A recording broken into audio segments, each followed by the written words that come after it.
My entitled ex-wife crashed my job interview and demanded I leave. I was adjusting my tie for the third time when my phone buzzed with a text from an unknown number. Found you. This ends today. My blood ran cold. Sarah. Somehow, my ex-wife had tracked me down again. I stared at the glass facade of Nexus Technologies, the tech company that could literally save my life. After 8 months of unemployment, sleeping on my buddy Mike's couch, and watching my savings account hit zero, this senior software engineer position was my last shot. The salary was $145,000, enough to get my own place, pay off the legal fees from our nightmare divorce, and maybe, just maybe, convince the family court I was stable enough to see my kids more than every other weekend. The elevator dinged as it reached the 14th floor. I stepped out into a sleek reception area where a woman with kind eyes and a professional smile greeted me. You must be David Chen, she said, extending her hand. I'm Rebecca Martinez, head of engineering. We're so excited to meet you. Thank you for the opportunity, I replied, trying to project confidence despite the text message burning in my mind. I've been following Nexus's work in cloud infrastructure for years. Rebecca led me down a hallway lined with floor-to-ceiling windows overlooking downtown Seattle. Your portfolio is impressive. That distributed database project you architected at your previous company, brilliant work. My previous company. The one I'd been forced to leave when Sarah started showing up at my office, screaming about alimony payments and creating scenes that made my boss uncomfortable with the workplace disruption. That was 3 months into our separation, before the divorce was even finalized. Here's our main conference room, Rebecca said, opening the door to reveal 3 other people seated around a polished oak table. David, meet Tom Harrison, our CTO, Lisa Wong from Product Management, and... The elevator dinged in the distance, followed by raised voices from the reception area. I don't care what your policy is. My husband is in this building and I'm going to find him.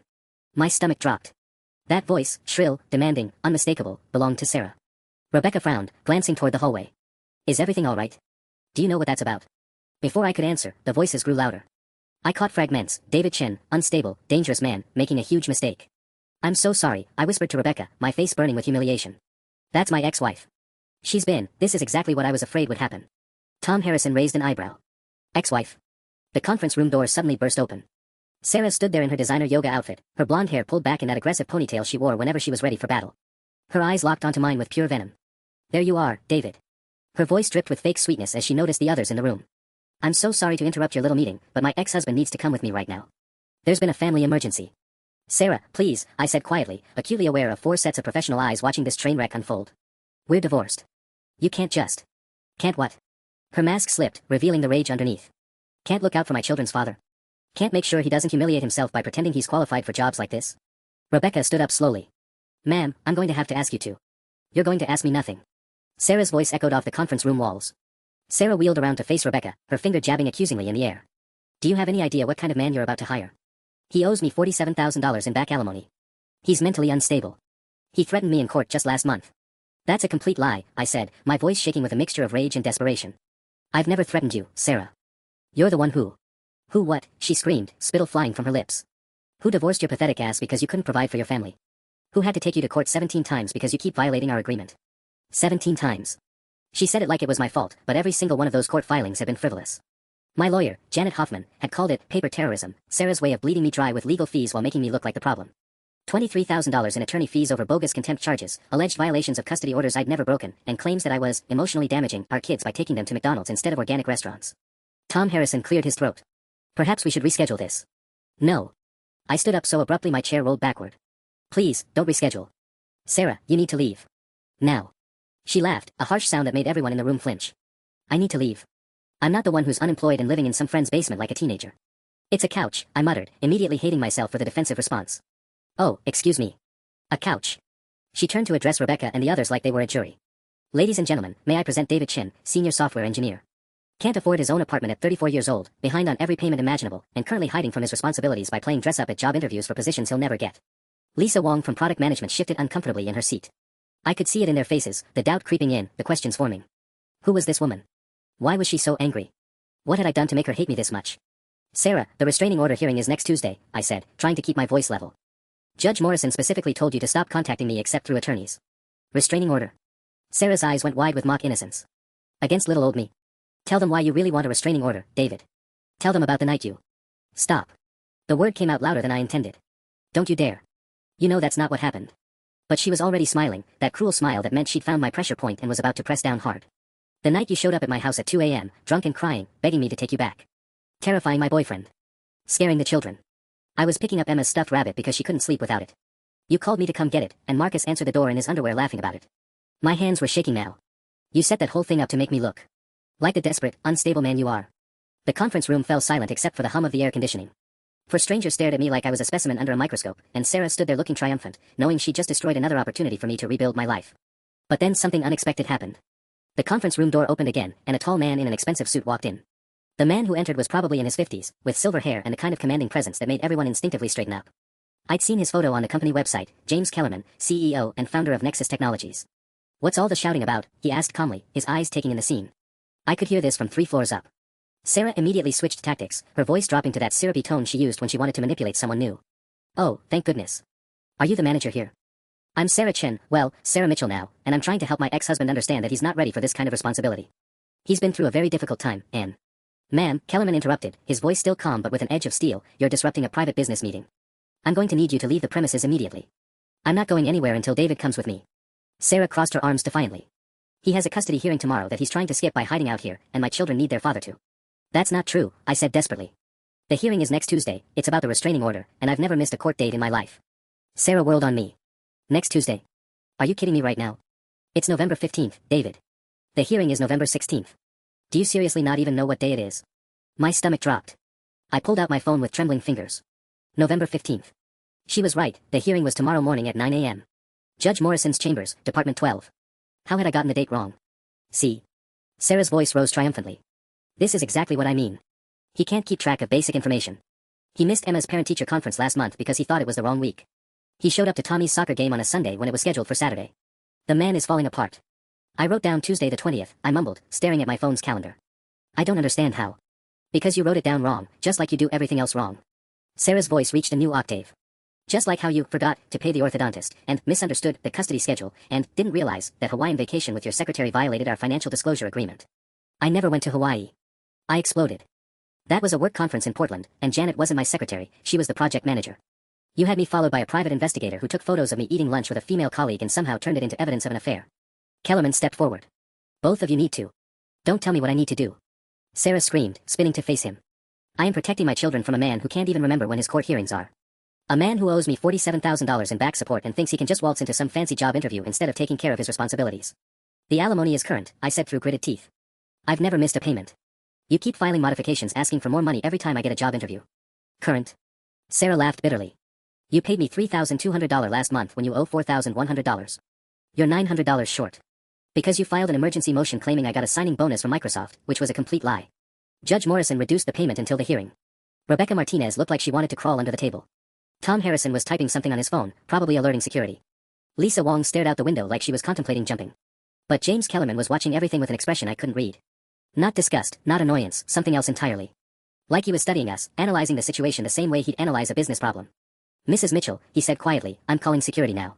You have 60 seconds to leave voluntarily before they escort you out." Sarah's face went bright red. "Fine. But David, if you're not in Judge Morrison's courtroom at 9 a.m. sharp tomorrow morning, I'm filing for emergency custody. Emma and Tommy will never see their deadbeat father again." She stormed toward the door, then paused and looked back at the assembled group. "Good luck hiring this loser. You'll regret it within a month." The door slammed behind her with enough force to rattle the windows. The silence that followed was deafening. I stood there in my wrinkled suit, watching my career prospects evaporate in real time. 4 successful professionals stared at me like I was a ticking time bomb, and honestly, I couldn't blame them. "I'm so sorry," I whispered, sinking back into my chair. I'll see myself out." But James Kellerman held up a hand. "Nobody's going anywhere yet." He walked to the conference room door and closed it firmly. "Rebecca, can you call security and make sure that woman has actually left the building?" Rebecca nodded and stepped out, leaving me alone with the CEO, CTO, and product manager of the company I just humiliated myself in front of. "Sir, I understand if you want to end this interview," I said, my voice barely audible. "This is exactly why I've been unemployed for 8 months. She's done this before." Kellerman sat down across from me. "How many times?" "What? How many job interviews has she crashed?" I stared at him, surprised by the question. "This makes 4. The first was at Data Flow Solutions back in March. She somehow found out I was interviewing and called the hiring manager, told them I was under FBI investigation for embezzlement. Completely made up, but they rescinded the offer while they looked into it." Tom Harrison leaned forward. "What were the other 2? Cloud Tech Systems in June. She actually showed up to that one too, but it was just the initial phone screening in their lobby. Started screaming about how I'd abandoned my children and was a flight risk. I rubbed my temples, feeling a familiar headache building. The third was Meridian Software in September. She didn't show up that time, but she somehow got the interviewer's personal email and sent him a 10-page letter detailing every court filing, every missed payment, every alleged violation of our divorce decree. All of which were dismissed, I'm assuming." Kellerman's voice was neutral, but something in his eyes suggested he was putting pieces together. "Every single one. My lawyer says it's textbook harassment, but proving it in court is." I shrugged helplessly. "Expensive. Janet bills $450 an hour, and Sarah files something new every few weeks. Motion to modify custody because I took the kids to a PG-13 movie. Emergency hearing because I was 15 minutes late for a pickup due to traffic. Contempt charges because Emma left her jacket at my place and Sarah claimed I was withholding her property. Lisa Wong spoke up for the first time since Sarah's explosion. She mentioned $47,000 in back alimony. Is that accurate? No. I mean, sort of, but not the way she makes it sound. I pulled out my phone and opened my banking app, then hesitated. Actually, you know what? This is insane. I'm sitting here defending myself to strangers about my personal finances. You should absolutely not hire me. I come with way too much baggage. Let me be the judge of that, Kellerman said firmly. You mentioned a restraining order hearing tomorrow. What's that about? She's been showing up at places. My apartment building, well, Mike's apartment building where I'm staying. She sits in her car across the street and just watches. Takes photos. She followed me to Tommy's Little League game last weekend and made a scene when I tried to sit in the bleachers. Told the other parents I was violating the custody order by being there. Were you? The custody order specifically says I'm allowed to attend all school and extracurricular activities. Janet has it memorized at this point. I looked down at my hands. The restraining order was my lawyer's idea. She said if I could document the harassment, it might help with the custody modification hearing next month. Rebecca returned, closing the door behind her. Security confirmed she's left the building, but she's sitting in her car in the parking lot. They're keeping an eye on her. Of course she is, I muttered. She'll probably wait until I come out, then follow me home while calling Mike's landlord to complain about guests overstaying their welcome. She's done it twice already. Kellerman exchanged a look with Tom Harrison that I couldn't interpret. David, I want you to be completely honest with me. Is there any truth to her claims? The threats, the instability, the missed payments? I met his eyes directly. No, sir. I have bank records, court transcripts, everything. The only true thing she said is that I'm living on Mike's couch and I'm behind on some bills. But the alimony is current as of the last court order. I've never threatened her, and I've never missed a scheduled custody visit or court date until... I paused, still confused. Until I apparently got tomorrow's hearing date wrong, which honestly makes no sense. I wrote it down right after the last hearing. When was that hearing? October 23rd, Judge Morrison said, next court date will be Tuesday, November 20th at 9 a.m. I know that's what she said because I wrote it down immediately. Kellerman was quiet for a long moment. Then he smiled, actually smiled. David, November 20th is a Monday. I stared at Kellerman, my brain struggling to process what he just said. What? November 20th is a Monday, he repeated. If Judge Morrison said Tuesday, November 20th, she either misspoke or you misheard. But more likely, someone wanted you to think the hearing was next week instead of tomorrow. The realization hit me like a physical blow. She changed it. Somehow, Sarah changed my calendar entry. How would she do that? Rebecca asked. My Google account, I said slowly, pieces clicking into place. We shared calendars during the marriage for the kids' schedules. I never revoked her access because our family lawyer said we needed to coordinate custody digitally. She must have gone in and changed the date after I entered it. Tom Harrison looked skeptical. That seems pretty elaborate. You don't understand, I said, pulling up my calendar app. Sarah's a paralegal. She knows exactly how these games work. Look, here's the entry. I turned my phone around to show them. Tuesday, November 20th, 9 a.m., restraining order hearing, Judge Morrison, Department 12. Can you check the revision history? Kellerman asked. I tapped through the menu options. It says, last modified October 24th at 11:47 p.m. by Sarah, Mitchell@gmail.com. My hands were shaking again. She changed it the day after the hearing. I wrote down Tuesday the 20th that afternoon, and she went in that night and switched it. Why would she want you to miss the hearing? Lisa asked. Wouldn't that hurt her case too? No, it helps her, I said, the full scope of Sarah's plan becoming clear. If I don't show up tomorrow, Judge Morrison grants the restraining order by default. But not against Sarah, she's the one who filed for it. Rebecca frowned. I thought you said you were filing for the restraining order. I am. We both filed. It's competing petitions. I rubbed my forehead, feeling the familiar stress headache building. Sarah filed hers 3 days after I filed mine, claiming I was stalking and harassing her. If I don't show up to defend myself, her order gets granted and mine gets dismissed. Then she goes to family court next month with a restraining order against me and argues that I'm too dangerous to have custody of the kids. Jesus, Tom muttered. It gets worse, I continued, seeing the whole chess game Sarah had been playing. She shows up here today, causes a scene, probably has someone recording it from the parking lot. Now she has evidence that I'm unstable at work and that my personal problems affect my professional life. She'll use that in court too. Kellerman leaned back in his chair. That's assuming you don't show up tomorrow. I have to withdraw from this interview, I said, standing up. Even if by some miracle you were still considering hiring me after this disaster, I need to drive to my lawyer's office right now. Janet needs to know about the calendar manipulation, and we have to prepare for tomorrow's hearing. Sit down, Kellerman said firmly. Janet's your attorney. Janet Hoffman, Family Law. Do you know her? I know of her. She represented my brother in his custody case 3 years ago. Excellent lawyer. Kellerman pulled out his phone. What's her direct number? Sir, you don't need to. What's her number, David? I rattled off Janet's office number, confused. Kellerman dialed and put the phone on speaker. Hoffman Family Law, this is Janet. Ms. Hoffman, this is James Kellerman. I'm with David Chin right now, and we need your help with something time-sensitive regarding tomorrow's hearing. There was a pause. Mr. Kellerman. As in Nexus Technologies. That's correct. David just discovered that his ex-wife may have tampered with his calendar to make him think the restraining order hearing was next week instead of tomorrow. He has digital evidence showing she modified his Google Calendar entry. Son of a bitch, Janet said, then immediately apologized. Sorry, that was unprofessional. But this is exactly the kind of thing Sarah Mitchell pulls. David, where are you right now? In a conference room at Nexus, completely humiliating myself. Actually, Kellerman interrupted, he's impressing me more by the minute. Janet's voice crackled through the speaker. Mr. Kellerman, I need to ask David some questions, but first, did Sarah Mitchell just show up at your offices? About 10 minutes ago, I said. Made a huge scene, screamed at everyone, claimed I was unstable and owed her money. The whole 9 yards. Did anyone record it? Kellerman gestured toward a small camera mounted in the corner of the conference room. Our building has comprehensive security coverage. I can have our IT department pull the footage within an hour. Perfect. David, this is actually better than I hoped. We now have calendar tampering, workplace harassment, and video evidence of her disrupting your employment prospects. Judge Morrison is going to have a field day with this. Rebecca leaned toward the phone. Ms. Hoffman, this is Rebecca Martinez, head of engineering. The woman was extremely aggressive. She made several accusations about Mr. Chen that seemed designed to damage his professional reputation. Would that be relevant to your case? Absolutely. Can you document exactly what she said? Times, witnesses present, specific claims. Tom Harrison was already typing on his laptop. I'm writing it all down now. She claimed he owed $47,000 in back alimony, called him mentally unstable, said he threatened her in court, accused him of violating custody agreements. All lies, Janet said flatly. David's alimony is current as of Judge Morrison's October 23rd order. He's never made a single threat, I have transcripts of every hearing. And his custody compliance is perfect. She paused. Mr. Kellerman, I have an unusual request. Would you be willing to provide a written statement about today's incident? And possibly testify if needed? Absolutely. I stared at him. Sir, you don't have to get involved in this mess. I understand if you want to end the interview, Anne. David, Kellerman interrupted, 22 years ago, my ex-wife did something very similar to what yours is doing now. She cost me 3 job opportunities and nearly destroyed my relationship with my daughter through false accusations and legal harassment. His voice hardened. I know exactly what you're going through. Lisa Wong looked up from her notes. Janet, she also claimed David had threatened her and showed up drunk at her house at 2 a.m. He denied it, but... complete fabrication. What actually happened was Sarah called David at 1:47 a.m. on September 12th, we have phone records, begging him to come get their daughter's stuffed rabbit because Emma was having nightmares. When David arrived, Sarah's boyfriend Marcus answered the door and started laughing about the pathetic ex-husband doing midnight errands. How do you know all these details? Rebecca asked. Because Sarah tried to use that incident in her last motion for emergency custody modification. She claimed David was stalking and appeared intoxicated. I had to subpoena phone records, security footage from her apartment building, and get a sworn statement from the neighbor who witnessed the whole thing. Case dismissed with prejudice. Kellerman shook his head. How many frivolous motions has she filed? 17 in the past 8 months, I said.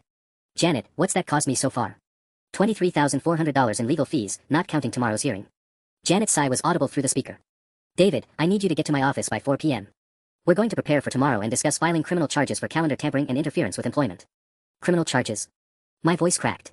Computer fraud, harassment, intentional interference with business relationships. Washington State takes this stuff seriously, especially when there's a pattern. Janet's tone turned professional. Mr. Kellerman, can your IT department preserve that security footage and provide a chain of custody documentation? Already on it, he replied, sending a text. Our head of security is former FBI. He knows the protocols. Tom Harrison closed his laptop. I've got a detailed timeline of everything that happened, with direct quotes where I can remember them. This is incredible, I said, looking around the room. You're all helping me, and you barely know me. Kellerman stood up. David, I want to make something clear. This interview isn't over, it's just postponed until after you deal with tomorrow's hearing. We still need to discuss your technical qualifications and run through some code samples.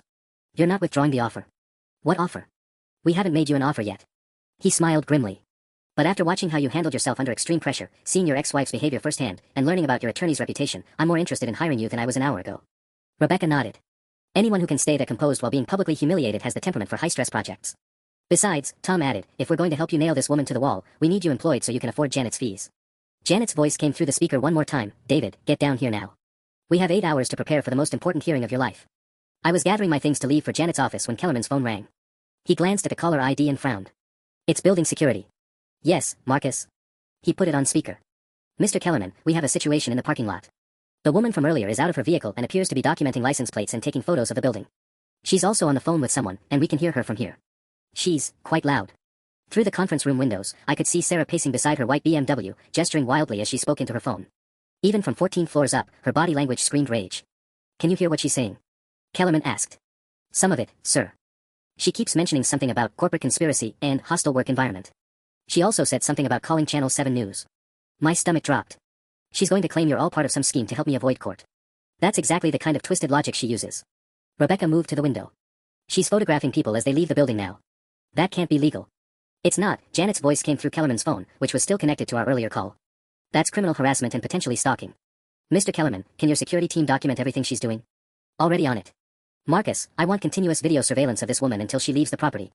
Document every action, every photo she takes, every person she approaches. Copy that, sir. Should we ask her to leave? Not yet. Let her hang herself with more evidence first. Tom Harrison looked up from his laptop. David, she just posted something on Facebook. Look at this. He turned his screen toward me. Sarah's post, made 3 minutes ago, had a photo of the Nexus Technologies building with the caption, "Exposing corruption. My ex-husband David Chen is so desperate to avoid paying child support that he's convinced his potential employer to lie for him in court. Nexus Technologies is helping a deadbeat dad escape justice. Boycott these corporate bullies. Hashtag deadbeat dad, hashtag corporate corruption, hashtag justice for children." The post already had 12 likes and 4 comments, including one from her sister Linda. "Sarah, you're so brave for standing up to these powerful men." "She's completely lost it," I whispered. "Janet, are you seeing this? Tom just sent me screenshots. This is defamation per se, false statements that damage your professional reputation and Nexus's business reputation. David, we're not just getting a restraining order tomorrow. We're going to destroy her in court." Lisa Wong was reading the Facebook comments over Tom's shoulder. "Someone asked for more details, and she just replied with your full name, the address of this building, and, oh God, she's claiming you're hiding assets in offshore accounts to avoid supporting your children." "That's a federal crime accusation," Janet said sharply. "Screenshot everything. Mr. Kellerman, has your legal department dealt with online defamation before?" "Extensively.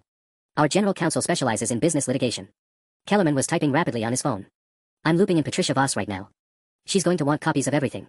My phone buzzed with a text from an unknown number. "Saw your ex-wife's Facebook post. This you? Pretty messed up, dude." Then another, "David Chen, Nexus Technologies. Your kids must be ashamed." "She's sharing my personal information online," I said, showing them the texts. "Random people are messaging me now." Rebecca was still at the window. "She's approaching employees as they leave the building. Security should stop this." Kellerman spoke into his phone. "Marcus, intervene now. She's harassing our staff." Through the speaker, we heard Marcus's radio crackle. "Ma'am, I need you to stop approaching our employees. This is private property and you're creating a disturbance." Even from 14 floors up, we could hear Sarah's response. "I'm exposing the truth. These people are helping my ex-husband steal money from my children. Ma'am, you need to leave immediately or I'll call Seattle PD. Call them. I want them to see what kind of company this is." Janet's voice cut through the chaos. "Perfect. David, get down here now. We're not just winning tomorrow's hearing, we're going to file for emergency sanctions, criminal harassment charges, and civil damages. Sarah Mitchell just handed us everything we need." I stood up, my legs shaky with adrenaline. "Mr. Kellerman, I'm so sorry this happened here. Your company doesn't deserve to be dragged into this." "David," he said firmly, "Patricia Voss is the best litigation attorney in Seattle. She's going to be in Judge Morrison's courtroom tomorrow morning as a witness, and possibly as co-counsel if Sarah's defamation continues. You're not fighting this alone anymore." As I headed for the door, Tom called out, "Her Facebook post is up to 47 shares in the last 5 minutes. This is going viral, but not the way she intended. People are starting to call her out for harassment." The last thing I heard as the elevator doors closed was Janet's voice. "David, bring printouts of everything. Tomorrow morning, Sarah Mitchell is going to learn what happens when you mess with the wrong person's life." The elevator ride down felt like it lasted hours. My hands were shaking as I checked my phone. 3 more angry messages from strangers, 2 missed calls from numbers I didn't recognize, and a notification that Sarah had tagged me in another Facebook post. I didn't want to look, but I couldn't help myself. The new post was a video, a shaky recording of the Nexus building with Sarah's voice narrating, "This is where my children's father is hiding right now, convincing rich executives to help him avoid his responsibilities. David Chen owes his kids $47,000 and thinks he can just disappear into some fancy tech job while Emma and Tommy go without." The video had been posted 6 minutes ago and already had 28 views. In the comments, someone had written, "What's his LinkedIn? Let's make sure his employers know what kind of person they're hiring."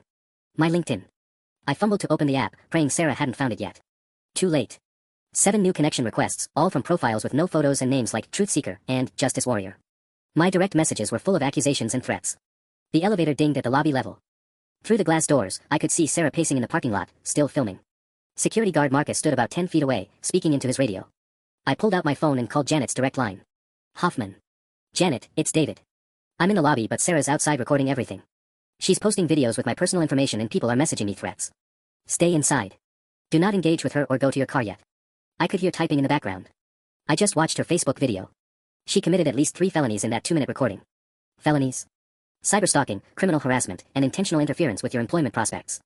In Washington state, posting someone's workplace location with intent to harm their career is a Class C felony. More typing. "David, Patricia Voss from Nexus just called me. Their legal team is filing an emergency restraining order against Sarah on behalf of the company. She's not just coming after you anymore, she's attacking their business reputation." Through the lobby windows, I watched Sarah approach another Nexus employee heading to their car. The woman tried to walk around her, but Sarah stepped sideways to block her path, shoving her phone in the woman's face. "She's ambushing random employees now," I told Janet. "This is insane. It's also illegal. That's assault, intentionally blocking someone's path and creating fear of harm." Janet's voice was grimmer than I'd ever heard it. "David, I need to tell you something. I just got off the phone with the courthouse. Sarah's attorney, Richard Kowalski, filed an emergency motion this afternoon requesting tomorrow's hearing be moved to next Friday." My blood went cold. "What? Why?" He claims you've been coached by corporate attorneys and they need time to investigate Nexus Technologies' involvement in your case. He also submitted Sarah's Facebook posts as evidence that you're conspiring with wealthy executives to manipulate the legal system. That's completely backwards. She's the one who showed up here uninvited. I know that, you know that, but Kowalski is spinning it as proof that you're mentally unstable and have enlisted powerful allies to intimidate your ex-wife. Janet paused. The good news is Judge Morrison denied the motion. The hearing stays at 9 a.m. tomorrow. The bad news is she's clearly been planning this ambush for weeks. I slumped against the lobby wall. How did she even find out about this interview? That's what we're going to find out. David, I've been thinking about the timing. Your interview was scheduled Monday afternoon, right? And Sarah showed up today with that mysterious text about "this ends today." Someone told her exactly when and where you'd be. Who would do that? The only people who knew were me, Mike, and... I stopped, a horrible realization creeping in. And who? My kids. I told Emma and Tommy I had an important meeting today at a tech company downtown. I wanted them to know their dad was trying to get back on his feet. My voice cracked. But they wouldn't. Emma's only 9, and Tommy's 7. They don't even understand what's happening with the divorce. David, children repeat things. If Sarah asked them casual questions about what Daddy's been up to. Janet let the implication hang. She used my own kids to sabotage me. The words felt like acid in my throat. We'll address that tomorrow too. Using minor children to gather intelligence on the other parent is a violation of the custody order. I could hear Janet gathering papers. Right now, I need you to get here safely. Is there a back exit from that building? I looked around the lobby, spotting an emergency exit near the loading dock. Yeah, there's a service entrance. Use it. Call an Uber, don't drive your own car. Sarah probably knows your license plate and she's clearly following you. Janet's tone softened slightly. David, I know this feels overwhelming, but she just made the biggest mistake of her life. By tomorrow afternoon, Sarah Mitchell is going to wish she'd never heard of Nexus Technologies. As I headed toward the service exit, my phone buzzed with one final message from an unknown number. Your ex-wife is a hero for exposing you. Hope you lose your kids forever. I turned off my phone and pushed through the exit door. Tomorrow couldn't come fast enough. Janet's office building felt like a fortress compared to the chaos I'd just escaped. The 40-minute Uber ride had given me time to process what had happened, but walking into her familiar conference room, where we'd spent countless hours preparing for Sarah's endless motions, made everything feel suddenly real. David, sit down, Janet said without looking up from her computer. She was a woman in her 50s with steel-gray hair and a kind of focused intensity that made judges listen when she spoke. I've been digging into something while you were en route, and I think I know how Sarah found out about your interview. I collapsed into the leather chair across from her desk. Please tell me it wasn't my kids. It wasn't your kids directly. She turned her monitor toward me, showing a screenshot of a LinkedIn profile. Recognize this person? The profile belonged to Marcus Chin, no relation, despite the shared last name, a recruiter at TechStaff Solutions. His recent activity showed he'd posted about exciting senior software engineer opportunities in the Seattle area 3 days ago. I don't understand, I said, studying the screen. Look at who liked the post. Janet scrolled down to reveal a list of names, and there it was, Sarah Mitchell, paralegal. She's been monitoring tech recruitment activity in Seattle, probably using keyword alerts for software engineer in your name. But this Marcus guy didn't mention me specifically. No, but look at this. She pulled up another tab showing Sarah's LinkedIn activity. 2 days ago, she sent connection requests to 15 different tech recruiters in Seattle. Her message said she was researching the local job market for a family member. Most of them accepted. My stomach dropped. She was fishing for information about my interviews. Gets better. Yesterday at 2:17 p.m., she messaged Marcus Chin directly. Janet clicked to show the conversation thread. Hi Marcus. I saw your post about senior software engineer roles. My ex-husband David Chin is interviewing around Seattle. Any chance one of your opportunities is with Nexus Technologies? Just trying to coordinate our kid's schedule around his meetings. I read Marcus's response with growing horror. Hi Sarah. I don't handle the Nexus account personally, but I know they're doing final interviews this week. Hope it works out for your family. That son of a bitch, I muttered. He had no right to confirm anything. Actually, it gets worse. Janet scrolled to show Sarah's follow-up message. Thanks so much. Do you happen to know what day? I'm trying to plan Emma's dental appointment and don't want it to conflict. Marcus had responded, I believe their final interviews are Wednesday and Thursday this week. Good luck. She played him perfectly, I said, feeling sick. Concerned co-parent just trying to coordinate schedules. Classic manipulation. Sarah's been doing this for months, using her paralegal skills and fake concern for the kids to extract information from people who should know better. Janet leaned back in her chair. But here's where it gets interesting. I called Marcus Chen after seeing this exchange. What did he say? He's horrified. Turns out Sarah didn't stop with one message. After confirming your interview timing, she called TechStaff Solutions directly yesterday morning, claiming to be your emergency contact. She told them you'd been in a car accident and asked which company you were interviewing with so she could notify them. I stared at Janet. They gave her the information. The receptionist confirmed you had interviews scheduled at Nexus Technologies, told her the address, even mentioned it was for a senior role. Janet's expression was grim. Sarah recorded that phone call, by the way. I just got off the phone with TechStaff's legal department. They're panicking about privacy violations and potential lawsuits. So she had everything. Company name, address, timing, even my interview level. Everything she needed to plan today's ambush. Janet pulled up a new document. But David, she also just handed us grounds for criminal charges against her. Impersonating an emergency contact to obtain private information is fraud.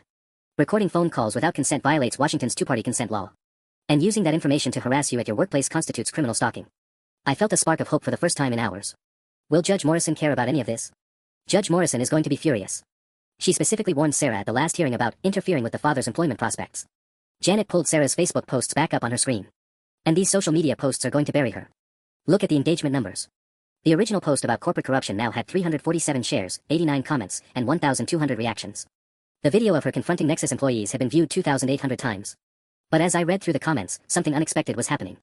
Wait, I said, leaning closer to the screen. People are turning on her. Janet nodded grimly. Read the top comment thread. The most liked comment came from someone named Jennifer Walsh. I've been through a nasty divorce too, but showing up at someone's workplace and posting their employer's address online. That's stalking, not advocacy. This woman needs help. The replies were even more damaging. Agreed. My ex tried this same tactic. It's abuse, plain and simple. Anyone who films random employees and posts it online is unhinged. Feels sorry for her kids. This is why men are afraid to leave bad marriages. The harassment never ends. She's literally committing crimes on video and posting the evidence. Someone call the police. This is giving me serious stalker vibes. The ex-husband should get a restraining order ASAP. Janet scrolled down to show me more responses.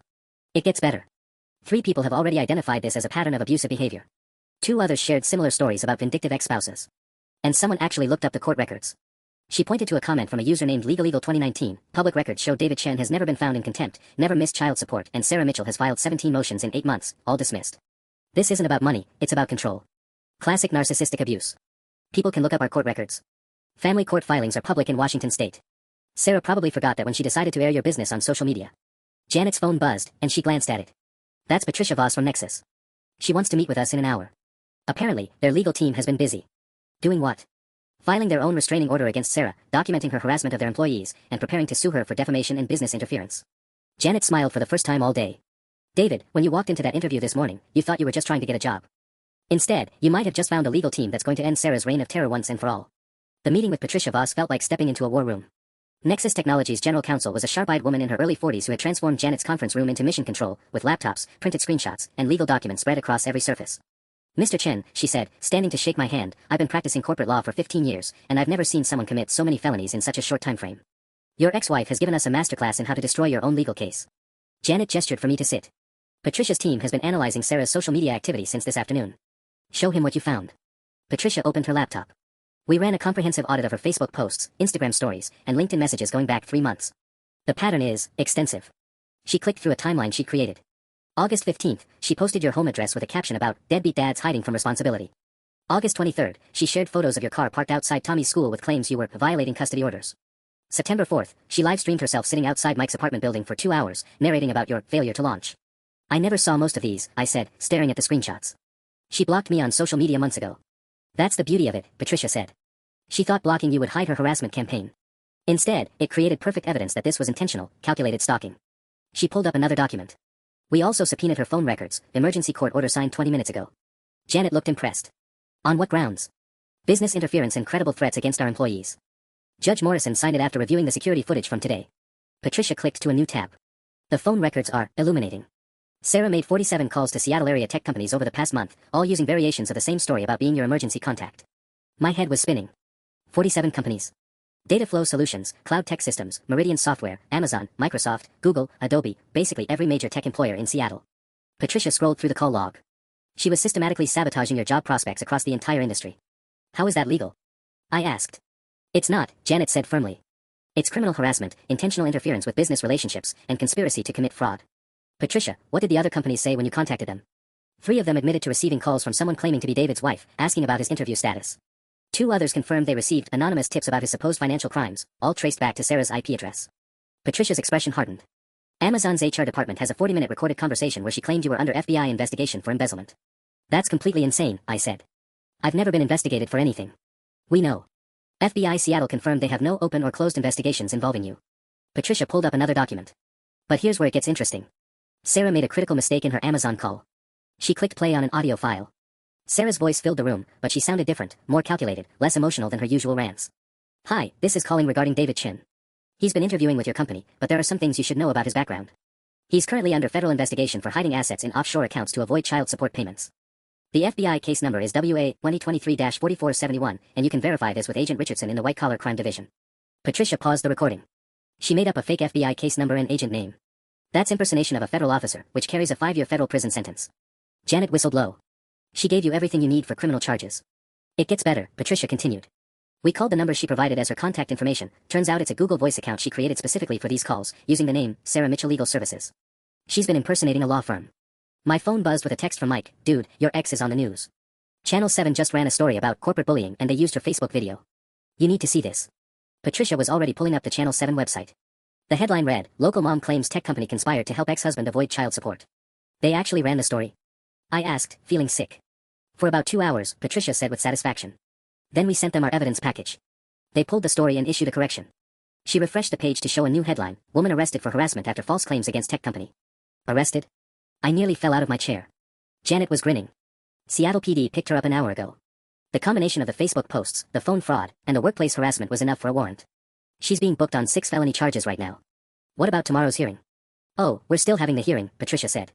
But instead of defending against her restraining order request, we're going to be asking Judge Morrison to hold her in contempt of court for violating the existing custody order by using the children to gather intelligence on you. I stared at both lawyers. How did you figure out she used Emma and Tommy? We didn't have to figure it out, Janet said, pulling up her phone. Sarah confessed.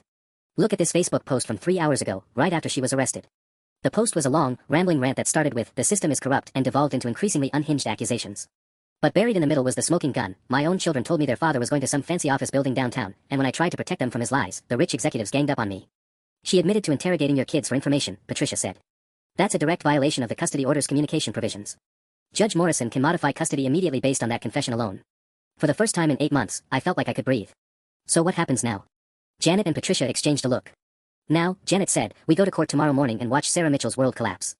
The next morning, I stood outside Judge Morrison's courtroom at 8:45 a.m., wearing my best suit and feeling more confident than I had in months. Janet flanked my right side, Patricia Voss my left, and behind us sat James Kellerman, Rebecca Martinez, and 2 other Nexus executives who'd volunteered to testify. Sarah was nowhere to be seen. Where is she? I whispered to Janet as we filed into the courtroom. Still in jail, Janet replied quietly. Her bail hearing isn't until this afternoon. Her attorney, Richard Kowalski, is trying to get a continuance, but Judge Morrison denied it 20 minutes ago. Judge Morrison entered promptly at 9 a.m. The Honorable Catherine Morrison was a woman in her 60s with silver hair and a reputation for zero tolerance when it came to family court games. She'd been dealing with Sarah's antics for 8 months, and her expression as she reviewed the morning's docket suggested she was done playing. Case number 2023 FL 4472, the bailiff announced. Mitchell vs. Chen, competing restraining order petitions. Your Honor, Richard Kowalski stood up, looking distinctly uncomfortable. I need to inform the court that my client, Sarah Mitchell, is currently detained and unable to appear. I'm requesting a 2-week continuance to allow. Mr. Kowalski, Judge Morrison interrupted, her voice sharp, your client is detained because she committed multiple felonies while violating existing court orders in this very case. I'm not continuing this hearing to accommodate her criminal behavior. Janet rose. Your Honor, we're prepared to proceed. Given Ms. Mitchell's arrest for stalking, harassment, and fraud, all directly related to this custody case, we believe immediate action is necessary to protect Mr. Chen and the minor children. I've reviewed the police reports, Ms. Hoffman. Judge Morrison held up a thick folder. I've also watched the security footage from Nexus Technologies, read the Facebook posts, and listened to the recorded phone calls. She fixed Kowalski with a withering stare. Your client has turned my courtroom into a launching pad for a criminal enterprise. Kowalski tried to recover. Your Honor, Ms. Mitchell was acting out of concern for her children's welfare. Mr. Chen's employment situation has been unstable, and she believed she could commit fraud by impersonating FBI agents. Judge Morrison's voice rose. She believed she could stalk employees of private companies and post their workplace addresses online. She believed she could use her minor children as intelligence assets against their father. The children's welfare. Mr. Kowalski, your client confessed on social media to interrogating 2 young children about their father's activities. That's a direct violation of paragraph 14 of my October 23 custody order. Judge Morrison was clearly reaching the end of her patience. Ms. Hoffman, what are you asking for? Janet stood. Your Honor, we're requesting immediate modification of the custody arrangement, a 5-year restraining order against Ms. Mitchell, supervised visitation only, and sanctions for her pattern of abuse against the court system. What about the competing restraining order petition? Ms. Mitchell's petition should be dismissed with prejudice. Every allegation has been proven false, and the petition itself was filed as part of her harassment campaign. Judge Morrison nodded. Mr. Kowalski, does your client have any evidence at all, to support her claims that Mr. Chen poses a danger to her or the children? Kowalski shuffled through his papers. Your Honor, the Facebook posts show that Mr. Chen has enlisted corporate allies too. The Facebook posts show that your client is a stalker, Judge Morrison snapped. They show she committed multiple felonies, violated court orders, and used her children as weapons against their father. What evidence do you have of actual threats or dangerous behavior by Mr. Chen? The silence stretched for nearly 30 seconds. Kowalski clearly had nothing. That's what I thought. Judge Morrison began writing. Ms. Hoffman, I'm granting your motions in their entirety. Custody is modified to primary physical custody with Mr. Chen effective immediately. Ms. Mitchell will have supervised visitation only, 2 hours per week, supervised by Child Protective Services. I gripped the edge of the table, hardly believing what I was hearing. Furthermore, Judge Morrison continued, I'm issuing a 5-year restraining order prohibiting Ms. Mitchell from contacting Mr. Chen, his employers, his potential employers, or any associates except through court-appointed supervision for child exchanges. Kowalski stood desperately. Your Honor, Ms. Mitchell has been the primary caregiver. Ms. Mitchell has been a criminal, Judge Morrison replied coldly. And this case is hereby closed. Mr. Chen, your children will be released to your custody this afternoon. Ms. Hoffman, prepare the paperwork. As we walked out of the courtroom, James Kellerman put his hand on my shoulder. David, we still have that interview to finish. The euphoria of winning in court lasted exactly 4 hours. I was sitting in Child Protective Services waiting room at 2:30 p.m., still wearing my suit from the hearing, when caseworker Linda Martinez emerged from the back offices with a grim expression that made my stomach drop. Mr. Chen, we need to talk, she said, gesturing toward a small conference room. There's been a complication with the custody transfer. My hand started shaking immediately. What kind of complication? Judge Morrison's order was very clear. The children aren't at Ms. Mitchell's residence, Linda said, closing the door behind us. When our officers went to collect Emma and Tommy this morning after the hearing, the house was empty. Neighbors say they saw Ms. Mitchell's mother, Patricia Mitchell, pick up the children around 6 a.m. with suitcases. The room seemed to tilt. They're gone. We've issued an Amber Alert.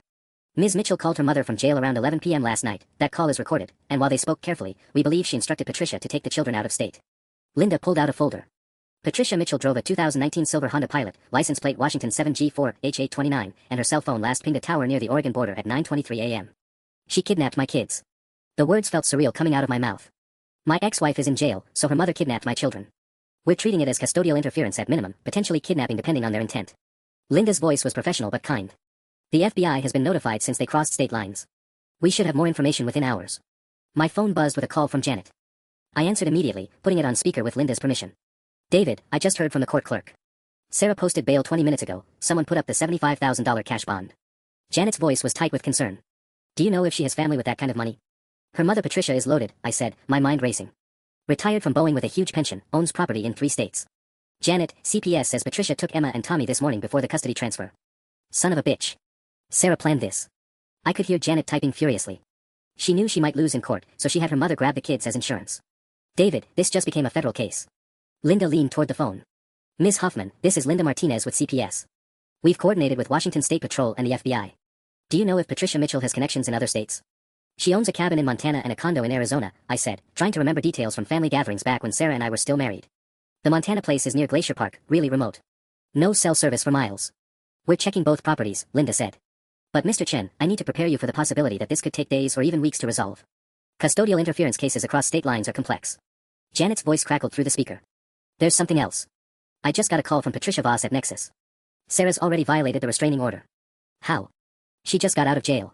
She created a new Facebook account under the name Justice for Emma and Tommy Mitchell and posted a 30-minute video claiming you're a dangerous abuser who bribed judges and corporate executives. Janet paused. The video has been shared 847 times in the last hour.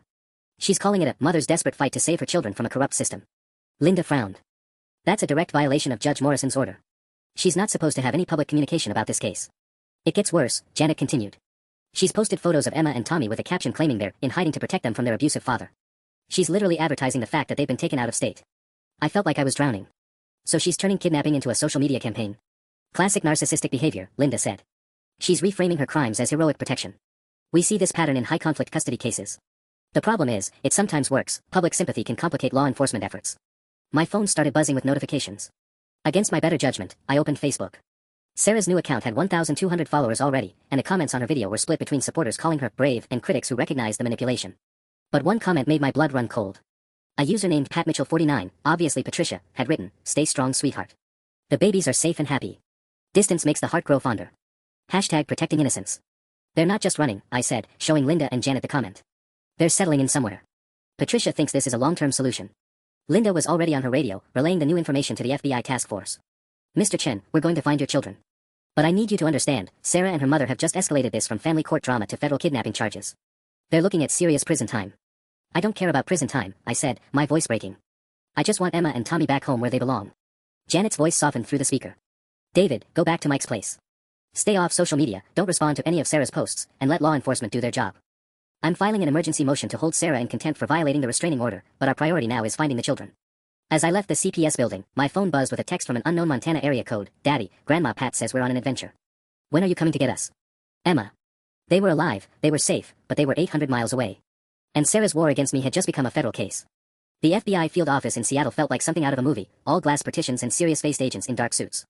Special Agent Rebecca Torres, a woman in her early 40s with kind eyes but a no-nonsense demeanor, led me into a conference room where my entire life had been spread across whiteboards and evidence tables. Mr. Chen, we've been working this case for 6 hours now, she said, gesturing to a map of the western United States covered in red pins. We've located Patricia Mitchell's Honda Pilot abandoned at a rest stop in Missoula, Montana.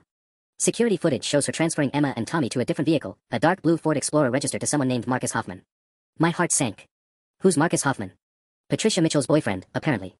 71 years old, retired park ranger, lives in a cabin about 40 miles outside Kalispell. Agent Torres pulled up photos on her laptop. The property is completely off-grid, no electricity, no phone service, accessible only by a four-wheel drive trail. If they're holed up there, this becomes a tactical situation. Janet, who'd been quietly taking notes, looked up sharply. Tactical situation. Remote location, potentially armed individuals, children involved, we can't just knock on the door. Agent Torres opened another file. We're coordinating with the Flathead County Sheriff's Department and organizing a specialized team. But Mr. Chen, I need you to understand, your ex-wife has turned this into something much bigger than a custody dispute. She clicked to a new screen showing Sarah's social media activity. In the past 4 hours, her Justice for Emma and Tommy Facebook page has gained 4,800 followers. She's posted 17 videos claiming you're part of a corporate conspiracy to steal children from protective mothers. The hashtag Save Emma and Tommy is trending in 3 states. She's making herself into some kind of martyr, I said, scrolling through the increasingly unhinged posts. One video showed Sarah crying in her car, claiming she'd been forced to send her innocent babies into hiding to protect them from a corrupt system that values money over children's lives. It's worse than that, Agent Torres said. She's receiving donations. Someone set up a GoFundMe called Help Sarah Fight Corporate Bullies that's raised $23,000 in 4 hours. She's literally profiting from kidnapping your children. My phone buzzed with another text from that Montana number. Daddy, Grandma Pat says you don't want to see us anymore. Is that true? Tommy is crying. Emma. I showed the message to Agent Torres, my hands shaking with rage. They're manipulating my 9-year-old daughter into thinking I abandoned them. That's psychological abuse, Janet said grimly. We can add that to the federal charges. Agent Torres was typing rapidly on her computer. Mr. Chen, I need to ask you something difficult. Is there any chance at all, that Sarah believes her own story? That she genuinely thinks she's protecting the children from some kind of danger? You mean is she delusional or just evil? I thought about the question seriously.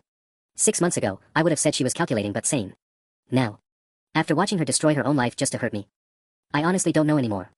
Because if she's having a genuine psychological break, that changes how we approach the situation, Agent Torres explained.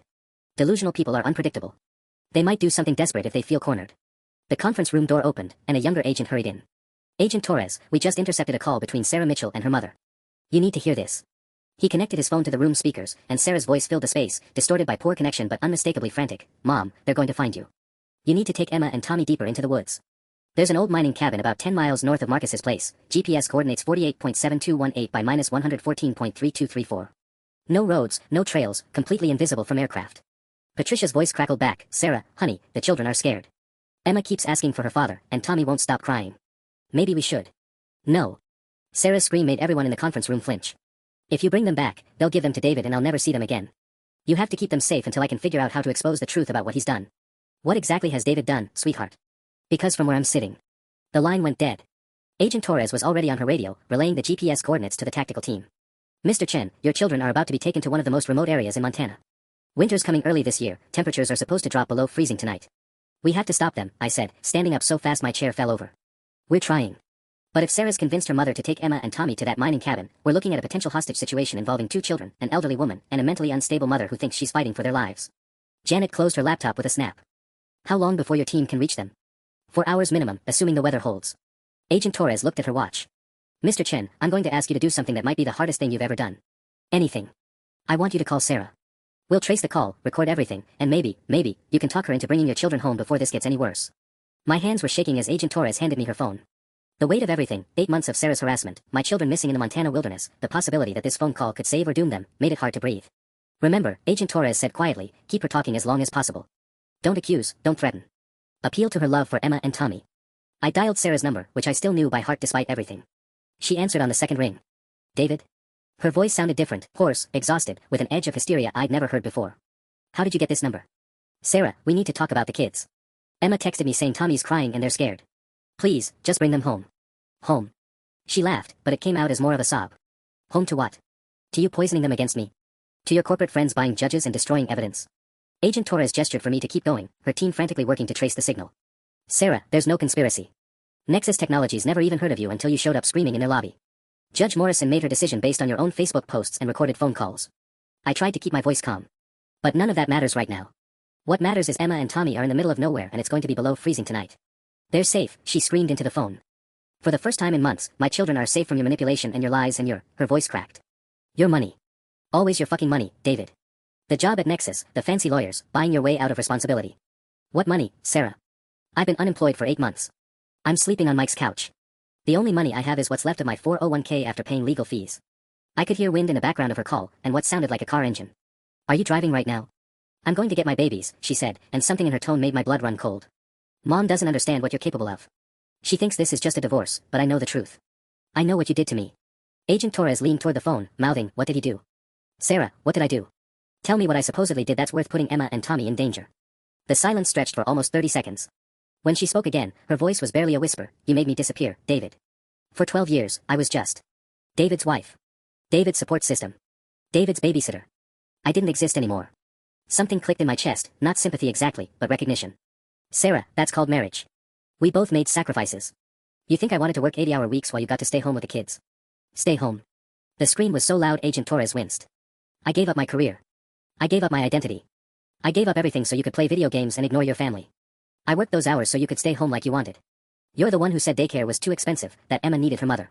Because you made $38,000 a year when Emma was born. $38,000. I was making $42,000 as a paralegal, but oh no, David's precious ego couldn't handle his wife making more money. The accusation hit me like a physical blow because it was partially true. When Emma was born, Sarah had been the higher earner. I had pushed for her to take extended maternity leave partly because I was insecure about the income gap. Sarah, that was 13 years ago. We were kids. We made decisions together. You made decisions, she interrupted. You decided I should stay home. You decided when we had another baby. You decided where we lived, what cars we drove, how we spent money. I spent 12 years asking permission to exist in my own life. Agent Torres was frantically writing notes and showing them to me. Keep her talking. We've got a location, she's on Highway 2 approaching Kalispell. Okay, I said carefully, you're right. I made decisions without consulting you enough. I was selfish sometimes. But Sarah, Emma, and Tommy didn't make those decisions. They don't deserve to suffer because we couldn't figure out how to be married. They're not suffering. But her voice cracked again. They're on an adventure. Grandma Pat is teaching them about nature and survival skills. In November. In Montana. Sarah, it's supposed to snow tonight. Emma has asthma, what if she has an attack and there's no cell service? The line went quiet except for road noise and Sarah's ragged breathing. I have her inhaler, she said finally, so quietly I almost missed it. You have it? Sarah, are you with them right now? I'm driving to meet them. Mom took them to the safe place like I asked, but Tommy won't stop asking for you and Emma keeps crying and Mom says maybe we should. She trailed off. Agent Torres was gesturing frantically, pointing to her radio where voices were coordinating helicopter searches and ground teams. Sarah, I said, putting everything I had into my voice, bring them home. Please. Whatever you think I did to you, whatever you think I'm going to do, just bring Emma and Tommy home where they're warm and safe and loved. Loved? Her voice turned bitter again. By who? By you. You don't love them, David. You love the idea of winning. You love taking them away from me just to prove you can. The phone went dead. Agent Torres immediately grabbed her radio. All units, suspect is mobile on Highway 2, approximately 15 minutes from the cabin location. Children are at GPS coordinates 48.7218 by -114.3234 with elderly female. This is now an active pursuit. The next 4 hours felt like 4 years. I sat in Agent Torres' field command vehicle, parked on a logging road 12 miles from the abandoned mining cabin where my children were supposedly hidden. Through the radio chatter and helicopter updates, I pieced together a situation that seemed impossible. Sarah had reached the cabin at 6:47 p.m., just as temperatures dropped to 28 degrees. Emma's inhaler had been left in Patricia's Honda Pilot, 180 miles away. Ground Team Alpha, we have visual on the cabin, crackled through the radio at 9:23 p.m. 3 heat signatures inside. Children appear to be mobile and responsive. Agent Torres handed me a headset. David, we're going to try something unconventional. Sarah's been posting on Facebook from inside the cabin, somehow she's getting intermittent cell service. We want you to comment on her live stream. Let Emma and Tommy know you're coming. My hands shook as I opened Sarah's Facebook page on the agent's laptop. She was broadcasting live from inside the dark cabin, Emma and Tommy huddled under sleeping bags while she ranted about corporate conspiracies to 847 viewers. The comments were split between supporters and people begging her to bring the children somewhere warm. I typed, Emma, Tommy, it's Daddy. I'm coming to bring you home. Everything's going to be okay. Emma's face appeared on screen immediately. Daddy. Mommy, Daddy's watching. He says he's coming. Tommy started crying, not scared crying, but relief crying.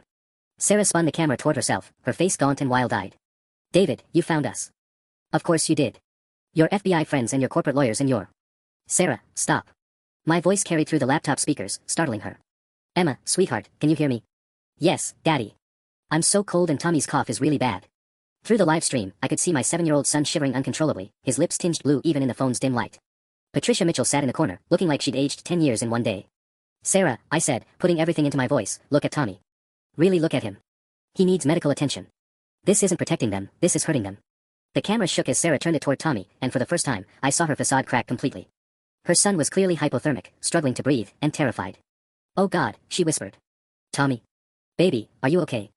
I want to go home, Mommy, Tommy said through chattering teeth. I want Daddy. The live stream showed Sarah collapsing to her knees beside her children, finally seeing them instead of her own twisted narrative. What have I done? What have I done to you? Agent Torres was already on her radio. All teams, subjects appear to be surrendering voluntarily. Medical team, prepare for hypothermia treatment on a 7-year-old male. Through the laptop speakers, I heard Sarah's voice break completely. David, please come get them. Please forgive me. I'm so sorry. At 11:42 p.m., I held my children in a heated medical tent while paramedics checked Tommy's breathing and warmed Emma's hands. Sarah sat 30 feet away in FBI custody, finally quiet after 8 months of chaos. James Kellerman appeared beside me at midnight, somehow having driven from Seattle to this remote corner of Montana. David, the job's still yours if you want it. But take all the time you need with Emma and Tommy first. 6 months later, Emma and Tommy were thriving in our new house, bought with my Nexus Technologies salary. Sarah was serving 18 months in federal prison, getting the mental health treatment she desperately needed. Judge Morrison had made the custody arrangement permanent after reviewing all the evidence. The entitled ex-wife who crashed my job interview had ultimately given me everything I never knew I wanted, my children full-time, a career that fulfilled me, and finally, blessed silence.